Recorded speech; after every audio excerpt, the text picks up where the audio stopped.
Hello and thank you for joining the Monday edition of Journalist Hangout. I'm Ayodele Uzubaku. Today on the program, President Buhari orders manhunt of killers of 22 travelers in Plateau State. And later on the show, Governor Zulum described Boko Haram fighters' surrender as catch-22 situation. Want stakeholders, critical framework. I'll be hanging out with Babajide Kolade Otitoju and Mayor Akikbalu. So if you're ready, let the hangout start now.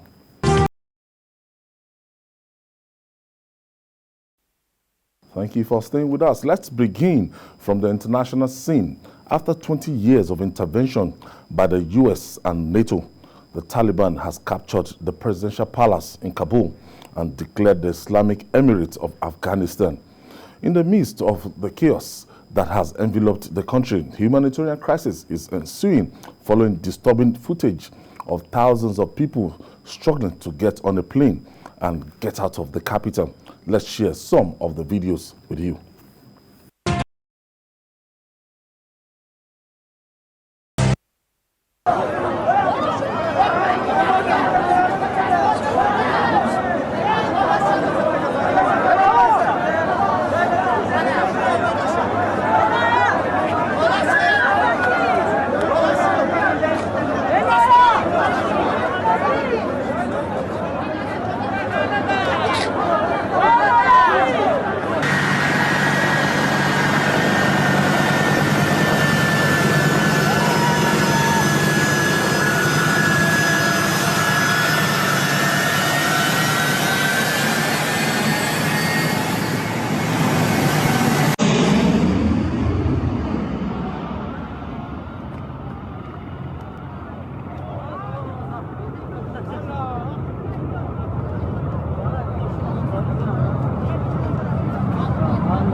That's the level of desperation in Afghanistan, in Kabul right now.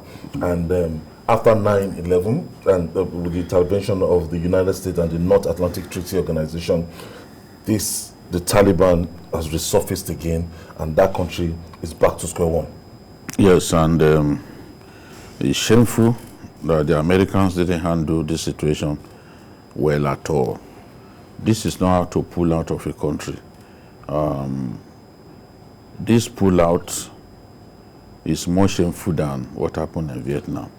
And I think that when the Americans knew that they were going to pull out, some of their best weapons, they should have evacuated those weapons from Afghanistan. Yeah, I'm telling you, I saw it. America built solid military bases for rifles for the Afghan army, and you left everything.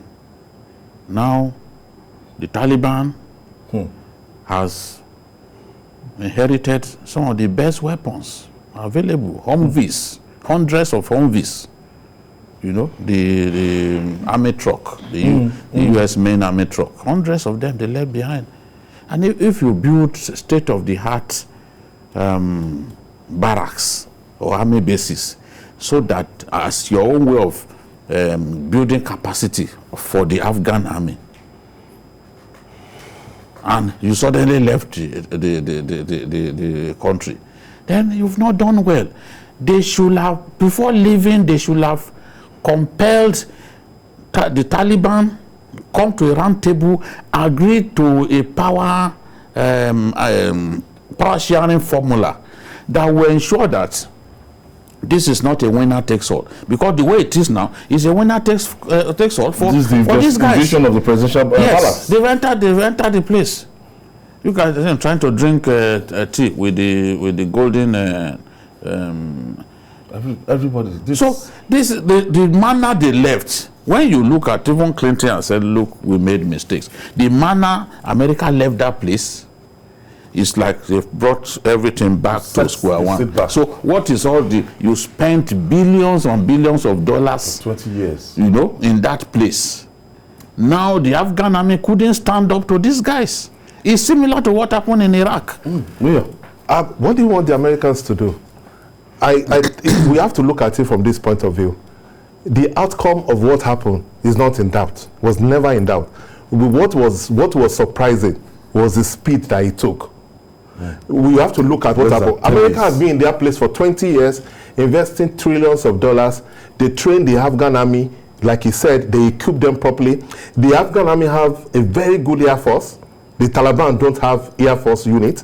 They have equipment, they have more men, but they are so irresponsible, they refuse to defend their country. What happened was America realized that we cannot be in this country forever, and we cannot be propping up these people. Because we have to understand Afghanistan. Afghanistan has these tribes. They were just different tribes, and they've been in civil war for a long time. But out of those tribes, it's the Taliban that is the dominant tribe because of their affiliation to Pakistan.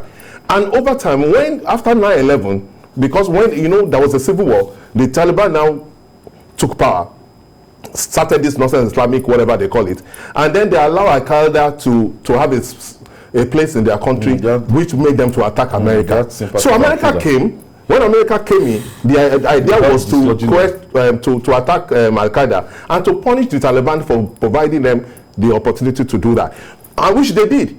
And they've been in this country for 20 years, and they realized that, look, even if we stay for another 20 years, we will still come out to the realization that the present Afghan government cannot rule.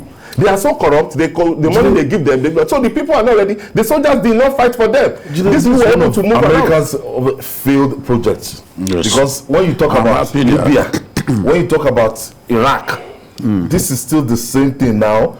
In the next 2 years now, Afghanistan is going to be worse off. I saw it this afternoon, the number of Afghans moving towards the border of Pakistan. Yeah, nobody wants to leave that country. They know the people they are dealing with, so they don't want to stay. Before now, Afghans had been pouring into Turkey, the border with Turkey, and the Turks have been sending them back.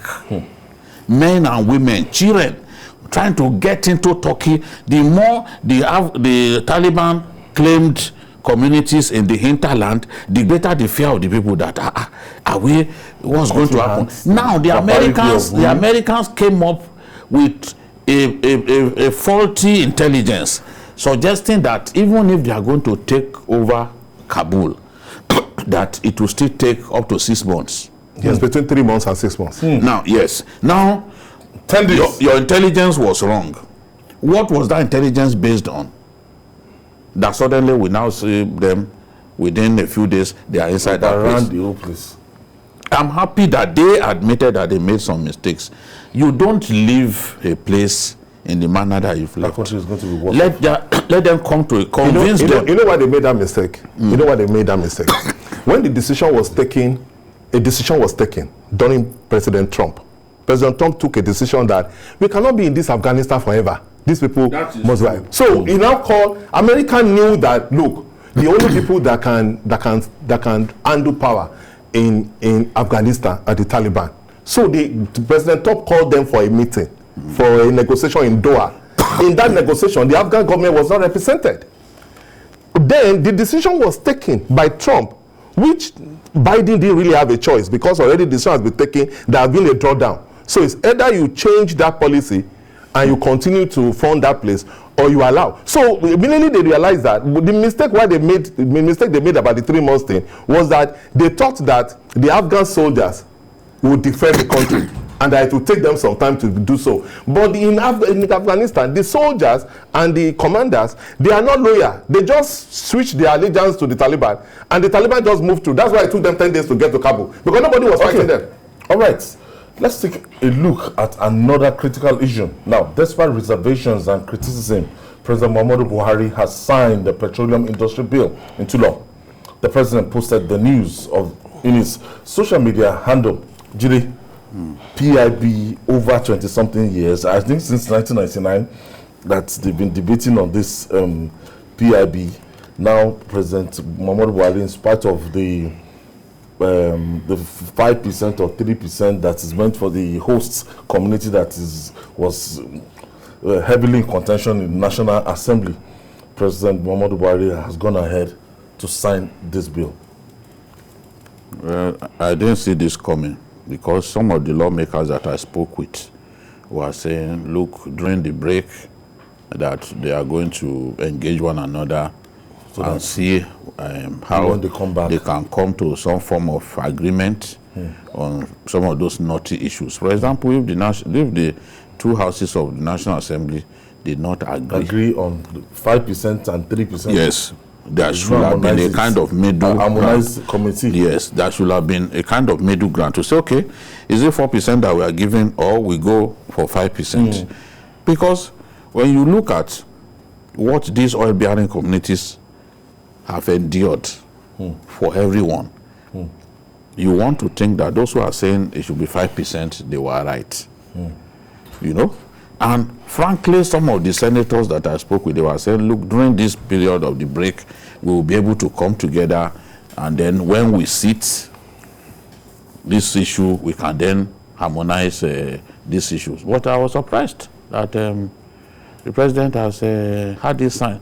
Yes, this is something that we've always wanted, but if there are knotty issues, those gray areas ought first to have been addressed before this before the decision to sign. Mayor, what's the implication of this signature by Mr. President now?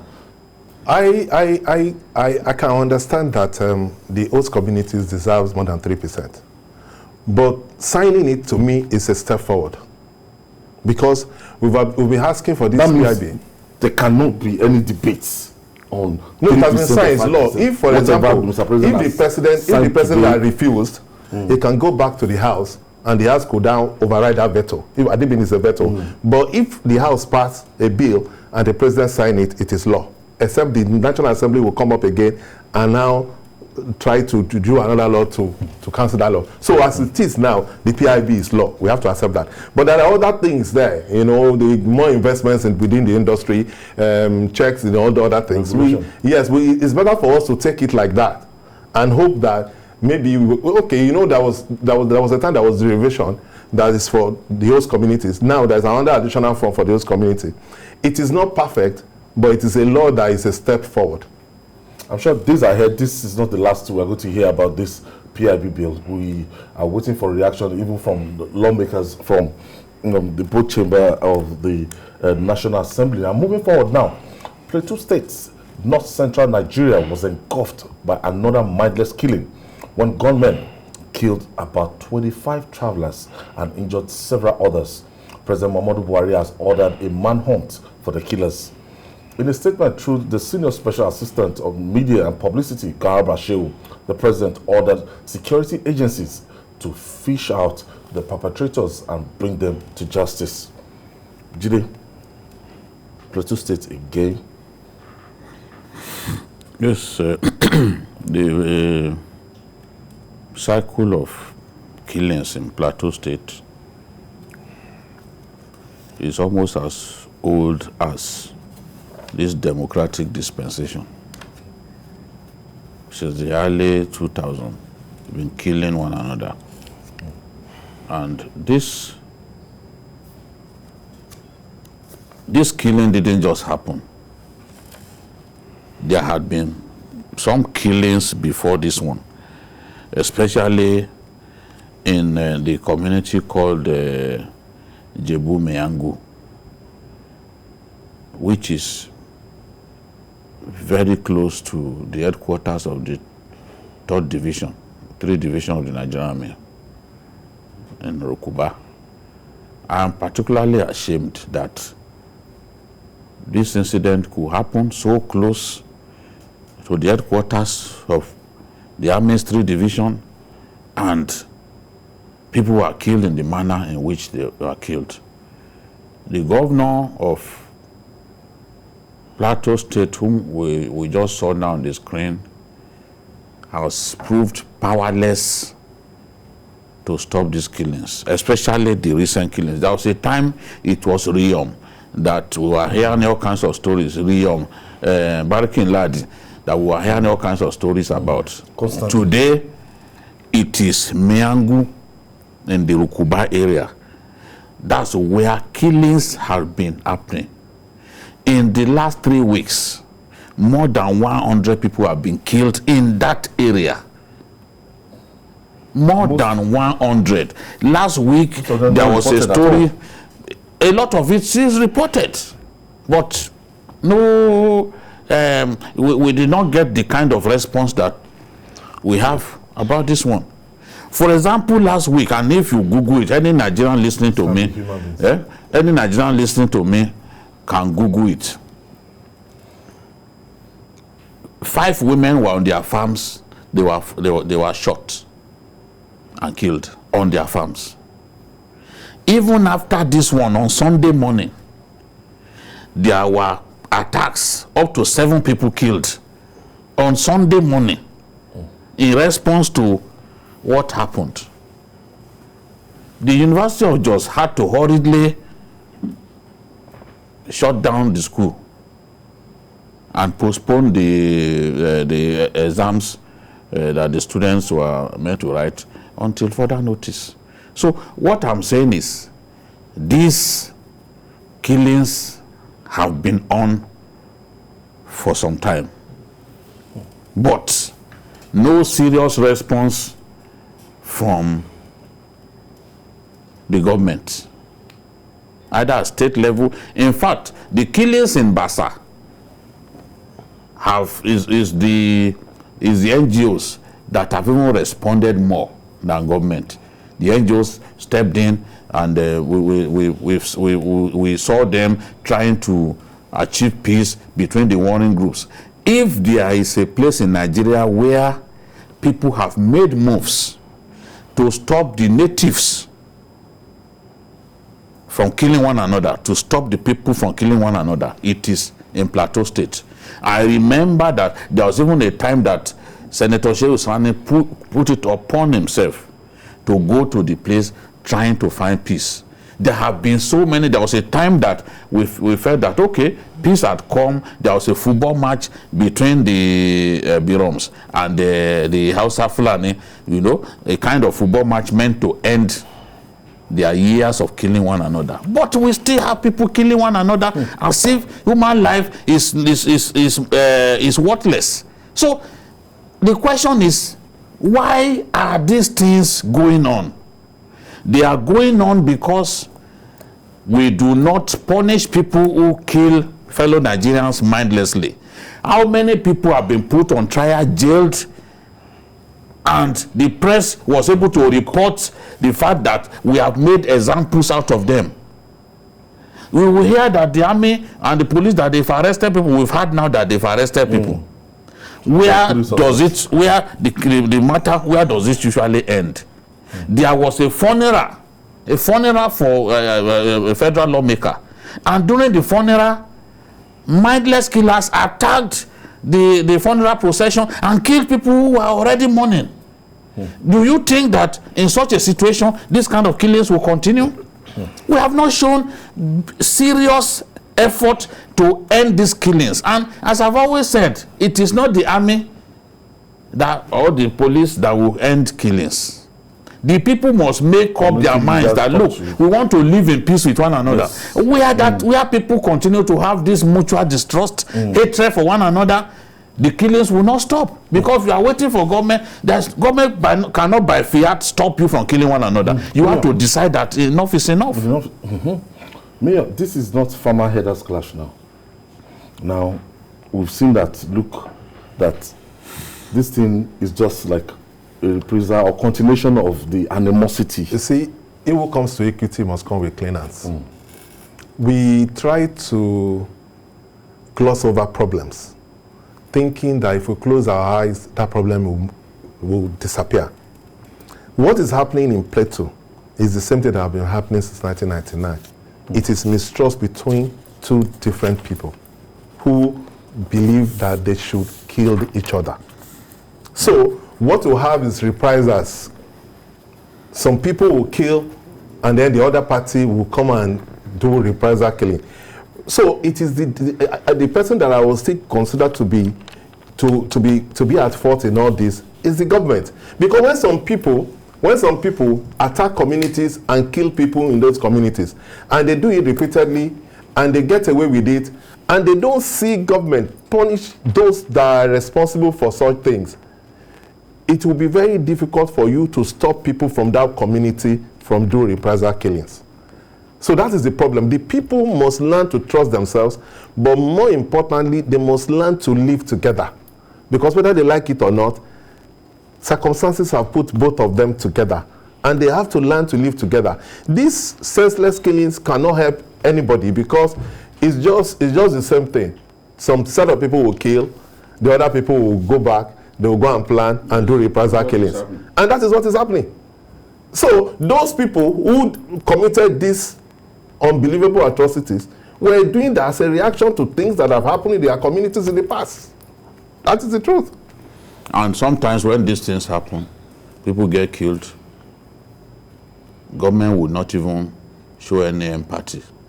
You won't go there to try to calm people down. You won't go there to sympathize with the people. You won't show the people that you are making serious efforts to ensure that those killings do not happen again. What are the steps being taken? Let the people see that certain steps are being taken.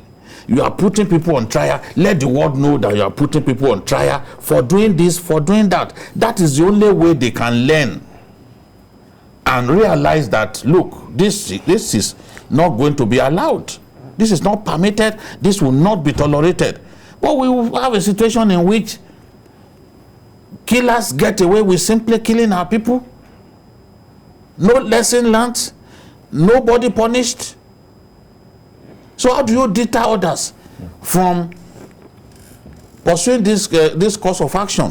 Yeah, so that is that's why where there is no justice after killings are carried out. I'm telling you, such killings will continue, because other people will think, look, if we kill these people, nothing will happen. So it has to change. It starts to change. We can't continue in this manner. And leaders in Plateau State should look at themselves and tell themselves that they have failed. If you can't reconcile your people who have been living together for donkey years, if you can't get them to commit to peace, then what are you doing? You call yourself a leader, you are a failed leader. If you can't get your people to stop killing one another like goats, evil goats, when we kill them with dignity. You catch a human being, you born a human being, somebody who has not offended you, people, travelers, and it's not the first time in that Plateau State that they will go and wait on the highway for people, and start killing people. Bauchi Road, very dangerous place, especially when there is tension. It can happen to any of us. That's why this has to stop. You can imagine a traveler, he had this plan to do something in a particular town. And suddenly, some people who suspected that, it could be an attacker. Where are you coming from? That's what happened to even Nigerian soldiers in Nasarawa. In Zakibiam. They came to make peace. And the militia thought that they actually were fighting on the side of their enemies. That they were fighting on behalf of their enemies. So they took them and killed them. And even disemboweled the army captain who led the team. Obasanjo was very angry. Yeah. That was why that attack happened. And that attack cost the life of the uncle of the immediate past chief of army staff, Victor Malu. So these things put us to shame as a people. People abroad, they will be reading that Nigerians, travelers were just, how many times, even about other African countries, how many times do we read about such barbarism? How many times do we read about such barbarism? Do you read about Kenya and you hear the old people, except if it's Al-Shabaab that carried it out? But these are not... Which is a terrorist group. Yes, it's understandable. because Shabab wants Kenyan forces to leave Somalia. Somalia, yeah. So, but in this case, these are not. It's not terrorism related. It's just commoner disharmony and leading to loss of lives. We have to go for this break. When we come back, we'll discuss more. So, journalist Hangout, please.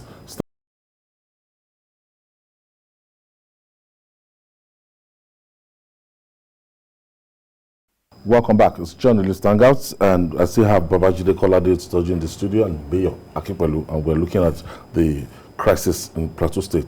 Now, there's always this coloration that, you know, what Jide said, by extension, I think the ethnic and religious leaders too must sit down. Yes, I agree with you. That's why one, I will want to advise government to know that if you don't want people to resort to self-help, you must be seen to be fair to all concerned. If there are killings in a community and government make efforts to fish out those responsible and to punish them for it, the people within that community will not see any need for self-help. Yes. But if there are repeated killings within a community, and they see that government has this nonchalant attitude about it, nobody was arrested, nobody was made to account for such killings, people will resort to self-help. So the first step is that government must do the needful. Those criminals who wants to divide or make peace impossible in Plateau should be fished out and punished for that effort. Without deterrent, people will always commit crime.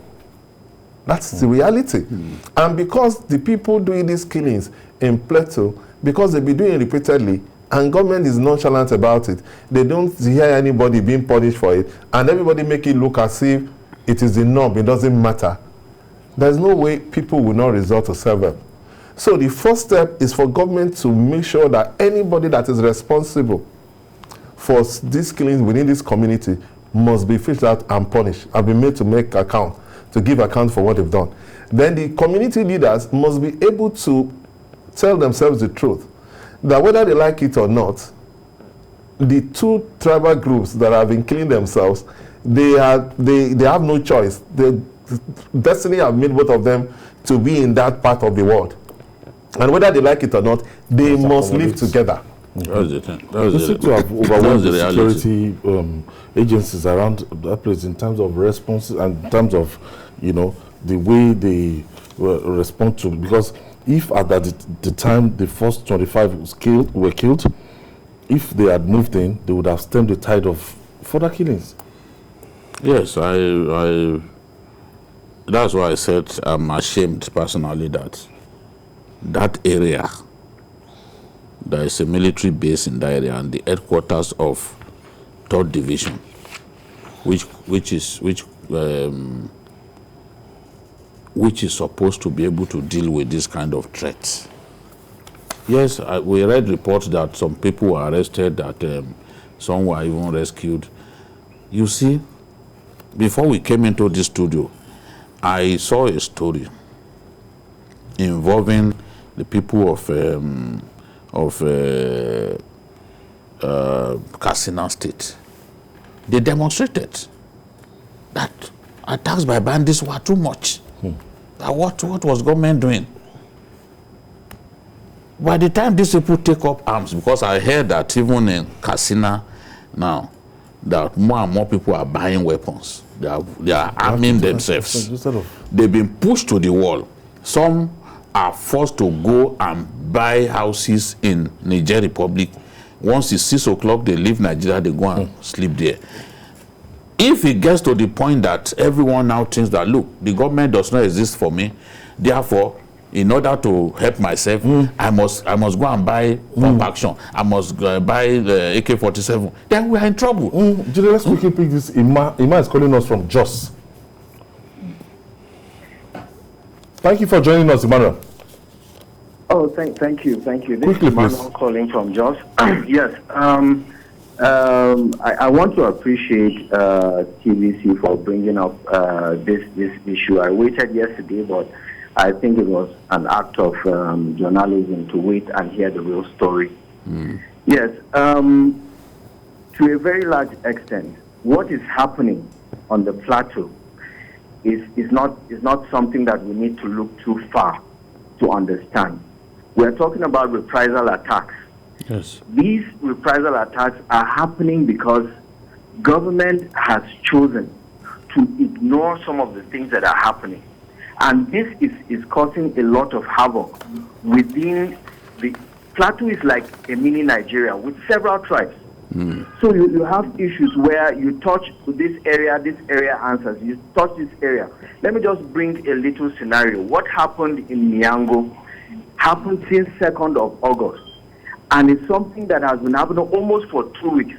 Government did not put any curfew to stop what is happening. Government did not respond to it. It's just 10 minutes from Rukuba Barracks. Soldiers were not able to curb the situation. And you have people like that having about 100 people being killed. And government is not doing anything much about it. The Speaker of the House of Assembly plus their representative went to meet the governor to talk about the issue. And after waiting for about an hour, they told them that he was resting. Thank you, Ma. Thank you, Ma, for your contribution. Thank you, Ma, for your contribution. On the final analysis, I think we have to challenge Governor Jang to... No, Jang. Lalong. I'm sorry, Governor Lalong to rise up to this occasion, and that Plateau state should not just go under. He's his chief security officer.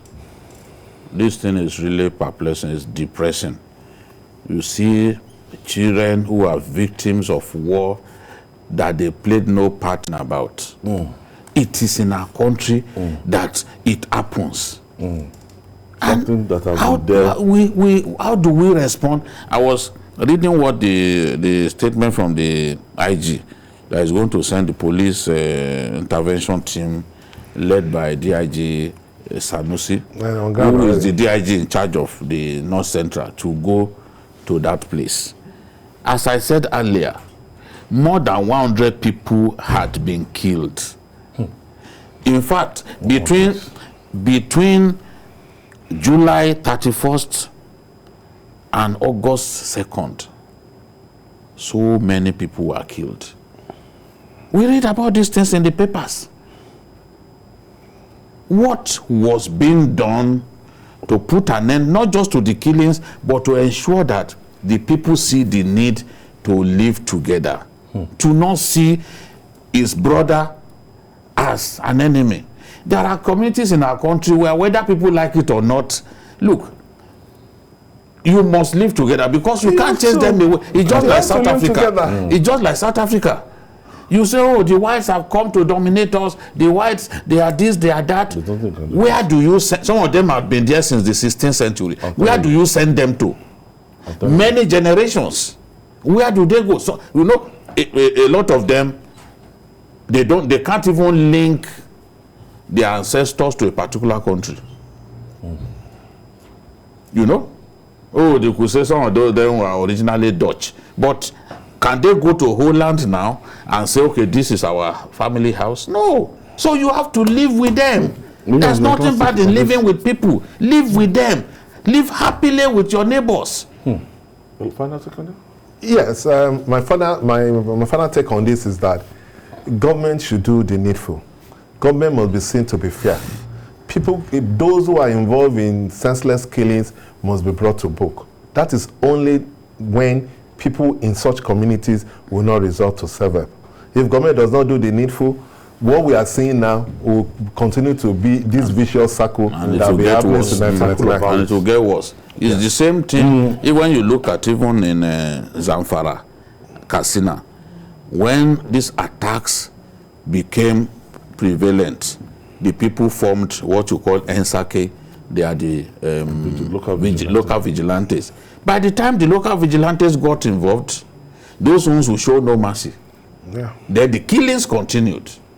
When they now come to say, okay, you kill 4 persons from our own tribe, they will now come on a market day, attack the market. That's why you read in some cases up to 100 people killed in one day. You know?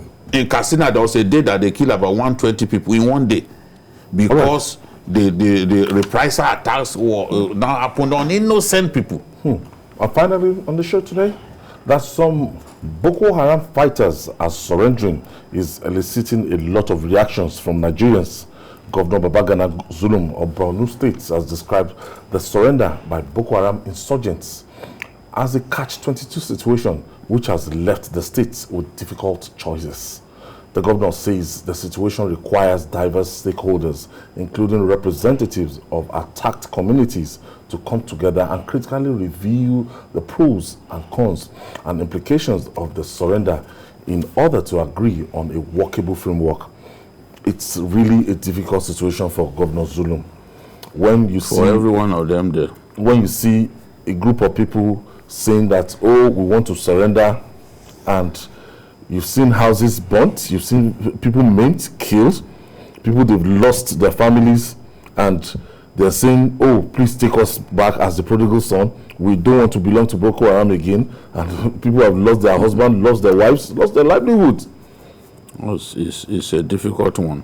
And you know what makes it difficult, even more difficult, is the fact that this had happened in the past, and these boys went back to the forest. There had been women who were rescued by the army and faced all kinds of stigmatization, even from their own family members.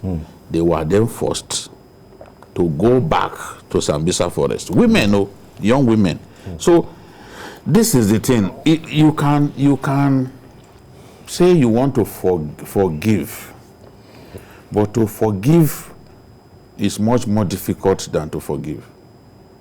I mean, to forget is much more difficult than to forgive. You can still see every time you see, for it to be total, for your heart to be totally cleansed, you have to forget. But how do you forget? Look at, I was talking about a federal government called Buneyadi. I visited the school after the attack by Boko Haram in 2014. We have more than 40 students in their sleep were murdered. If you see the hostel, come and see bullet holes. Bullet holes. I had, students with the sort of graffiti that they write on their walls. It will remind you of your own days as a secondary school. Things that we had fun over. Those boys still left those things on their walls, but they made sure that they eliminated everybody in that hostel. Innocent. Yes. Students. The hostel is not far from the gate of the school. They then went on to destroy every building in that school. There's not one that they left its roof. That's part of the painful aspect. You see, they do. Boko Haram, when it comes to destroying things, I've never seen a group as destructive as Boko Haram. I said, even this overhead water tank, you will see them, they will fire gun at it. You will now see it perforated so that you cannot use that water tank again. Even if it's Kekemarua that they found, they will mangle it. Just destructive and devilish people. Now to imagine that they are surrendering, people are skeptical, and the governor knows it, that this is a situation that he has to handle carefully. How are you sure that some of these people are not going to be spies? Do you know? Because it's strange. Although it's been established that it's Shekau's people, the remnants of Shekau's people that are defecting. Now, those are, I said it from the beginning, they are not hardened. These ones are not hardened fighters. The hardened fighters are not surrendering. So there is no cause, Honorable Satomitu yesterday said there is no cause to rejoice over this. When those boys in the shores of the Lake Chad, in the Tumbus, they call them Tumbus, the islands of the Lake Chad, that is where the Albanawi faction has their camp. When people from that side, because those are the ones thoroughly trained and affiliated to ISIS, when those ones start surrendering, you know that something is happening. But even those ones, you have to exercise caution. Remember what Senator Alin Dume said. He said one of them claimed to have repented He was rehabilitated by because the army has a unit, Operation Safe Haven and all that, or Safe Corridor. What was it called?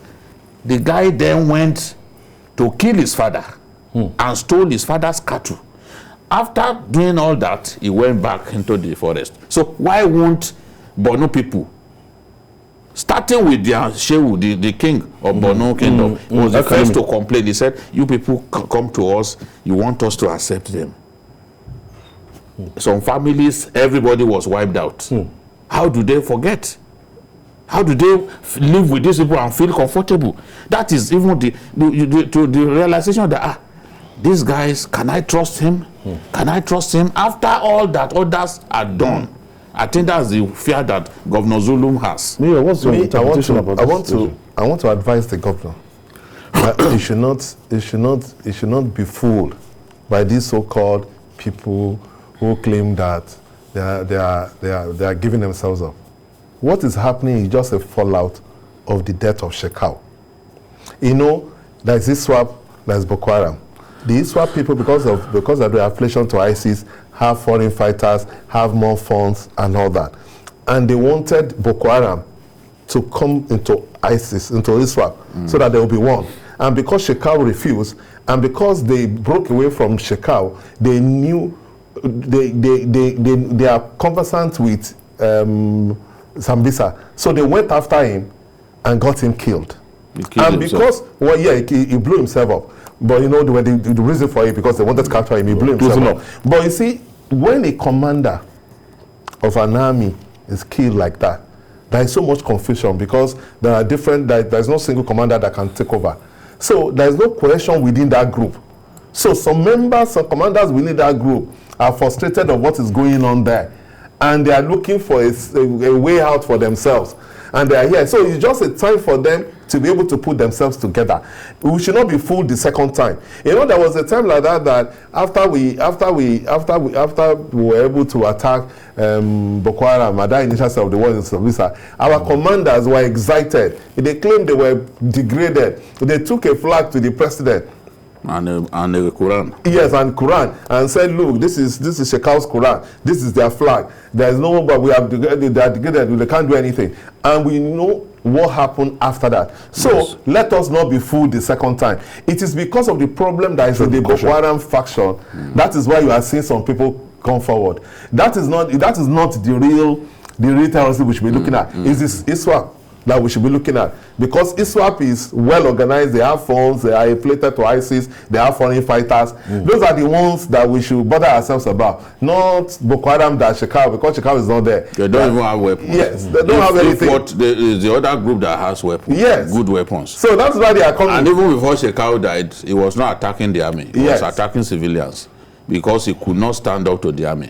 But the other group were always taking the battle to the army. So yes, they were the ones attacking military bases and all that. You know, so Shekau, when was the last time Shekau attacked an army base? It was a long time ago. He does not have the weapons that the other people have because of that funding. That funding will ensure that you can buy more weapons from the black market. They can bring in weapons from Libya, you know, coming into Chad, then from Chad into Niger and coming into Nigeria. So this is the situation that we have found ourselves. Everyone has to be cautious, and I'm happy that the governor and the people around him know that these guys cannot be trusted. They have shown that in the past that they cannot be trusted. Honorable Satomi was the head of SEMA when the first set of so-called surrendered guys were unleashed. What happened? He tried to accommodate them, but in the end, many of them went back to the bush. Immediately the problem is solved and there is more question, then they will go back. They go back. Yes. So I have Yakub. Yakub is calling us from Lagos. Good evening, Ayo, and then good evening, Good evening, Yakub. And the other gentleman in the studio. Mr. Ani Akipelu. I totally agree with Babajide, and then by extension, I agree with Shehu of Borno, and then governor of that state. You see, I could remember Colonel Abu Ali. What do you think the family of Colonel Abu Ali will be thinking of if these people just forgive and then they absorb them into the city, into the society? And then including the one that Mr. Babajide just mentioned, those boys that were killing Buniyadi that very particular day. They killed them when they were asleep.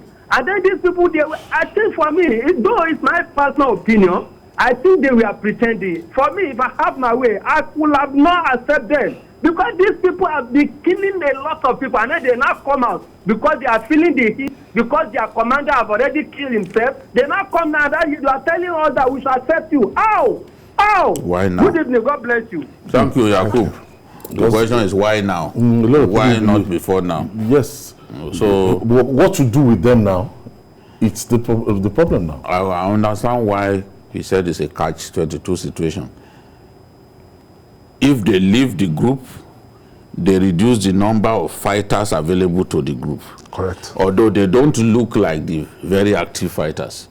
When you see an active fighter, you know, not these ones that are lined up. No, and a lot of them are women and children. That's another thing, you know. So, you see a lot of them are women and children. They don't get involved in the fighting. What are they doing there? These are just the wives. Now the area, you know that area, the Bama, Konduga. No, they abduct women, take them. What they do when they attack a community, they abduct the young women. It's the women who will cook for them in the camp. They abduct them, and then they give some of them to the commanders now to marry. Are served to their commanders. Even ISIS, when ISIS attacked Iraq, they did that. All those Yazidi women, a lot of them were now forced to marry the ISIS commander. So they see women as spoils of war. So it's not that, these women were happily married them. Or look at the Chibok girl with 2 kids now. You know, because she doesn't have a choice. Looking like somebody already very old. It wasn't her choice. It wasn't her choice. They came, abducted them, and took them away, and we had no means of rescuing them. So every day when you feel some of them are still there. Looking for long, a lot of those they will tell you forget it, you cannot go. You know, so this is we just have to be very careful. Some of them could be spies who will find a way to communicate with the people in the bush to say this is what is going on. And frankly, when you look at the area, this thing happened in Bama, Mafa, Konduga. Those were areas that Shekau control, because Konduga, Sambisa Forest is very close to Konduga, and then the Goza area too, close to Sambisa Forest. Bama too, close to Sambisa Forest. It's even on the same road. I think Honorable said yesterday that some of them, you know, decided to just leave the place because of the arrival of the Super Tucano. Then they have information. They don't know when. But my own advice to the they're not ready to fight. My own advice to the governor is that the governor can say that, okay, these people that have given themselves up, we are going to rehabilitate them. So put them in a detention camp. How long are you going to keep them there? But because we cannot allow these people to just infiltrate. The thing is, at some point, put them in a detention camp. At least for some now. No, not in a camp. Let me not use detention camp. Let's put them in a camp, saying that, okay, eventually we are going to train you and we are going to do this, we are going to do that, but stay in this environment first. We even show Boko Haram has informants even in IDP camps. Yeah. They have informants. So that's why they are thinking, how do we handle this situation? But I know that God will give the governor the wisdom, the governor and the Shewa Bodo, Solomonic wisdom, the speaker, Abdul Karim. God will give them the wisdom to handle this situation the right way. I understand their fears because it has happened before that they went back to the bush. So they have to be very. They will say that if they don't take these people, maybe more people may not be encouraged to give themselves to up. Come out. They will look at it again from that point. Thank you, Mayor Kipolu. Thank you for your contribution. Thank you. And Babajide Kolade, it's a new week. Thank you for your contribution to it. Thanks. And that's our offering. Join us tomorrow for another episode of the program. Don't forget to join us in Journalist Hangout on Sunday, 1:30 to 3:30 p.m. on Journalist Hangout on Sunday. We're on YouTube, youtube.com/TVC News Nigeria. I'm Ayodele Ozubakon. See you tomorrow. God bless Nigeria.